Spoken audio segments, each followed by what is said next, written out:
నా latest updates అందరికంటే ముందుగా మీరు పొందాలి అనుకుంటే వీడియో కింద కనిపిస్తున్న red colour subscribe button press చేయండి. ప్రెస్ చేసిన వెంటనే పక్కనే ఒక బెల్ ఐకాన్ వస్తుంది, దాన్ని క్లిక్ చేయండి.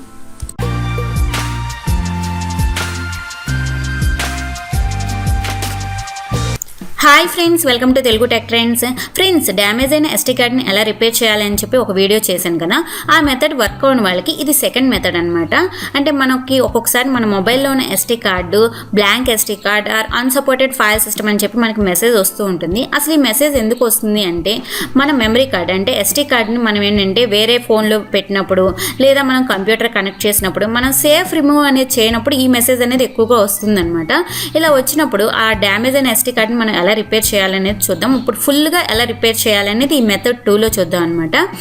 దీన్ని రిపేర్ చేయాలంటే మనకి కార్డ్ రీడర్ అనేది ఒకటి కావాలన్నమాట. ఇది జస్ట్ 20 to 30 రూపీస్ ఉంటుంది.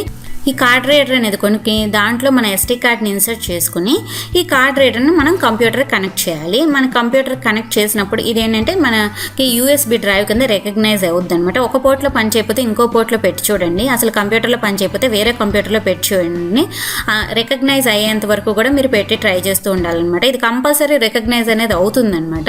ఓకే, ఇది రికగ్నైజ్ అయ్యాక మనం ఓపెన్ చేస్తే మనకి దీంట్లో డేటా అనేది ఉంటుంది కదా. ఒకవేళ మీకు ఈ డేటా కావాలి అనుకుంటే ఈ డేటాని మీ కంప్యూటర్లో కాపీ చేసేసుకోండి. ఇప్పుడు మనం చేసే మెథడ్లో డేటా అంతా కూడా ఎరేజ్ అయిపోద్ది అనమాట. కాపీ చేసేసుకున్నాక మనం కమాండ్ ప్రాంప్ట్ అనేది ఓపెన్ చేయాలి. స్టార్ట్ రన్ క్లిక్ చేసి సిఎండి అని క్లిక్ చేస్తే కనుక మనకి కమాండ్ ప్రాంప్ట్ అనేది వస్తుందన్నమాట. ఈ కమాండ్స్ అన్ని కరెక్ట్గా ఇవ్వాలి.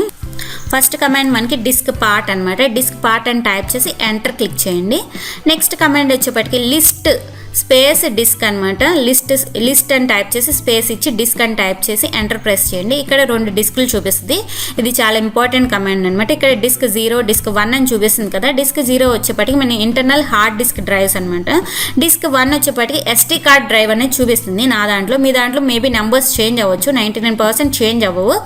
సో ఇక్కడ ఏంటంటే మనం సెలెక్ట్ నెక్స్ట్ కమాండ్ వచ్చేప్పటికి సెలెక్ట్ డిస్క్ స్పేస్ నెంబర్ అనేది ఇవ్వాలి. ఇక్కడ ఇచ్చే నెంబర్ అనేది చాలా జాగ్రత్తగా ఇవ్వండి. 0 కనుక ఇస్తే కనుక ఇంటర్నల్ హార్డ్ డ్రైవ్స్ అన్నీ కూడా డేటా అనేది పోతుందన్నమాట, ఫార్మాట్ అయిపోతాయి.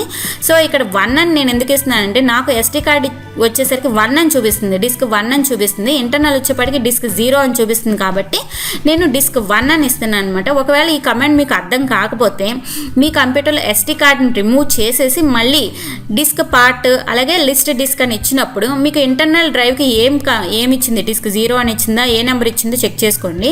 ఎస్టీ కార్డ్కి డిస్క్ 1 అని ఇస్తే కనుక ఎస్టీ కార్డ్ 1 అని సెలెక్ట్ చేసుకోవాలన్నమాట. ఇక్కడ మనకి మెమరీ కూడా మీరు చూస్తే డిస్క్ 0కి వచ్చేప్పటికి మీకు జీబీస్లో చూపిస్తుంది. డిస్క్ 1 అనేది ఎస్టీ కార్డ్ కదా, నాది 8 GB ఎస్టీ కార్డ్ కాబట్టి మీకు ఎంబీస్లో 7000+ MB మీకు చూపిస్తుంది అనమాట. ఇలా మనం సెలెక్ట్ చేసుకునేది కరెక్ట్గా ఇవ్వాలి.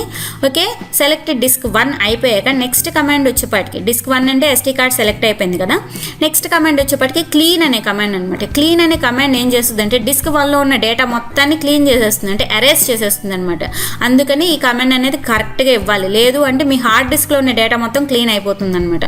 ఓకే, ఈ కమాండ్ అయిపోయాక నెక్స్ట్ కమాండ్ వచ్చేప్పటికి క్రియేట్ పార్టిషన్ ప్రైమరీ అని ఇవ్వాలన్నమాట. క్రియేట్ పార్టిషన్ ప్రైమరీ అని ఇచ్చి ఎంటర్ క్లిక్ చేయండి. నెక్స్ట్ కమాండ్ వచ్చేప్పటికి యాక్టివ్ అని చెప్పి టైప్ చేసి ఎంటర్ ఇవ్వండి. ఈ కమాండ్స్ అన్నీ కూడా లైన్గా ఇవ్వాలన్నమాట. ఈ ఆర్డర్ అనేది మీకు తెలియకపోతే కింద నేను డిస్క్రిప్షన్లో ఈ కమాండ్స్ అన్నీ ఇస్తాను. వాటిని ఏంటంటే మీరు నోట్ ప్యాడ్లో కాపీ చేసుకుని ఉంచుకుని ఆ కమాండ్స్ అన్నీ లైన్గా ఇవ్వండి. నెక్స్ట్ యాక్టివ్ అనే కమాండ్ అయిపోయాక మీకు సెలెక్ట్ పార్టిషన్ 1 అని టైప్ చేయండి. సెలెక్ట్ పార్టిషన్ 1 అని టైప్ చేసి ఎంటర్ ఇవ్వండి.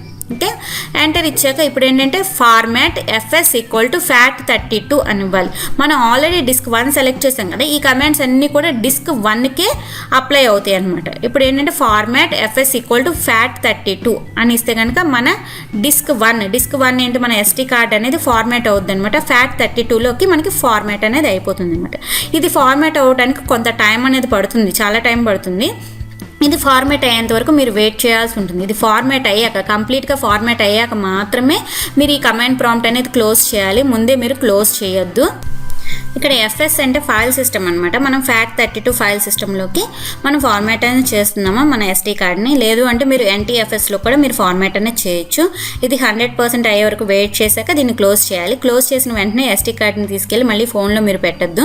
దీన్ని మళ్ళీ చెక్ డిస్క్ అని కూడా చేయాల్సి ఉంటుంది. ఇంతకుముందు మనం వీడియోలో చూపించినదే మనం సేమ్ ఇక్కడ మళ్ళీ చేయాలి. ఓకే, ఇది 100% అయిపోయాక ఓపెన్ చేశాను, చూసారు కదా, ఇక్కడ ఎంటీది చూపిస్తుంది. ఇప్పుడు ఏంటంటే దీన్ని క్లోజ్ చేసేయండి. క్లోజ్ చేసేసాక మళ్ళీ మీరు కమాండ్ ప్రాంప్ట్ అనేది ఓపెన్ చేయండి. కమాండ్ ప్రాంప్ట్ ఓపెన్ చేశాక మళ్ళీ మీరు ఏంటంటే దీన్ని చెక్ డిస్క్ చేశాక మాత్రమే మీ ఫోన్లో ప్లేస్ చేయండి. ఓకే, ఇప్పుడు కమాండ్ ప్రాంప్ట్ ఓపెన్ చేశాను కదా, కమాండ్ ప్రాంప్ట్ ఓపెన్ చేశాక నా SD కార్డ్కి F డ్రైవ్ చూపిస్తుంది కాబట్టి నేను F డ్రైవ్లోకి వెళ్ళాను. మీరు C నుంచి అయినా వచ్చు. ఓకే, మన కమాండ్ వచ్చేప్పటికి చెక్ డిస్క్ CHKDSK/X/F/X ఇవ్వకపోయినా పర్లేదు, /F అని చెప్పి F కోలన్ అంటే డ్రైవ్ నేమ్. నా దాంట్లో F కాబట్టి నేను F కోలన్ ఇచ్చాను. మీ దాంట్లో ఏ ఆల్ఫాబెట్ చూపిస్తే ఆ ఆల్ఫాబెట్ అనేది ఇచ్చి కోలన్ అని ఇవ్వాలి. ఇస్తే కనుక చెక్ డిస్క్ అనేది కంప్లీట్ అయిపోద్ది. అయిపోయాక ఇప్పుడు మీరు సేఫ్ రిమూవ్ అనేది చేయాలి. మీకు కింద కనిపిస్తుంది కదా టాస్క్ బార్ మీద, అక్కడ క్లిక్ చేస్తే సేఫ్ టు రిమూవ్ అని కనిపిస్తుంది కాబట్టి దాన్ని క్లిక్ చేయండి. ఓకే, SD కార్డ్ ఇక్కడ కనిపిస్తుంది కదా, ఎజెక్ట్ అని చెప్పి చూపిస్తుంది కదా, దాన్ని క్లిక్ చేయండి. ఇప్పుడు సేఫ్ టు రిమూవ్ అని చెప్పి వచ్చింది కదా, ఇప్పుడు రిమూవ్ చేసి మీ ఫోన్లో ప్లేస్ చేస్తే కనుక SD కార్డ్ అనేది మీకు పర్ఫెక్ట్గా వర్క్ అవుద్ది. మీరు కంప్లీట్గా ఫార్మాట్ చేసేసారు కాబట్టి మీకు కొత్త SD కార్డ్లో ఇది వర్క్ అవుతుంది అనమాట. మీకు ఈ వీడియో ఏమాత్రం యూజ్ అయినా కానీ ఫ్రెండ్స్ ఒక లైక్ చేయండి ఫ్రెండ్స్, అలాగే మీ ఫ్రెండ్స్ అందరికి కూడా షేర్ చేయండి ఫ్రెండ్స్. Thank you friends. మీకు కనుక నా వీడియో నచ్చినట్లయితే లైక్ చేయండి, మీ ఫ్రెండ్స్ అందరికీ షేర్ చేయండి. మీకు ఏమైనా డౌట్స్ ఉంటే కింద కామెంట్ సెక్షన్లో కామెంట్ చేయండి. ఇదే నా ఛానల్ చూడటం ఫస్ట్ టైం అయితే కనుక కింద కనిపిస్తున్న red colour subscribe button click చేసి నా ఛానల్ని సబ్స్క్రైబ్ చేసుకోండి.